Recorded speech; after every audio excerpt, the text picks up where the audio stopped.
నమస్కారం. నేను మీ సుశాంత్ని. ఈరోజు నేను కోల్ చేస్తున్నాను. అందులో చూడండి, లైక్ చేయండి, సబ్స్క్రైబ్ చేయండి. వస్తూ నూనె వేలిక్కాక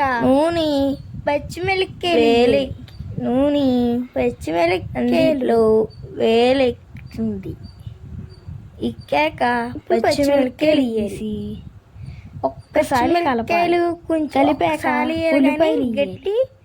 ఉల్లిపాయలు వేసి ఉల్లిపాయలు వేసాక చూడండి చెప్తానులే. ఉల్లిపాయలు వేసాక ఒక్కసారి కలపాలి. లాస్ట్లో కలిపేసాక పసుపు వేయాలి. పసుపు వేసి 2 సార్లు కలపాలి. కలిపేసాక మూట పెట్టాలి. తీసి అందిట్లో కలిపి మళ్ళీ ఒకసారి మూట తీసి కలిపేసాక అల్లం పేస్ట్ తీసి ఈసాక కలిపి చికెన్ పిండి ఈసి పిండాలి. కలపాలి, బాగా పిండాలి.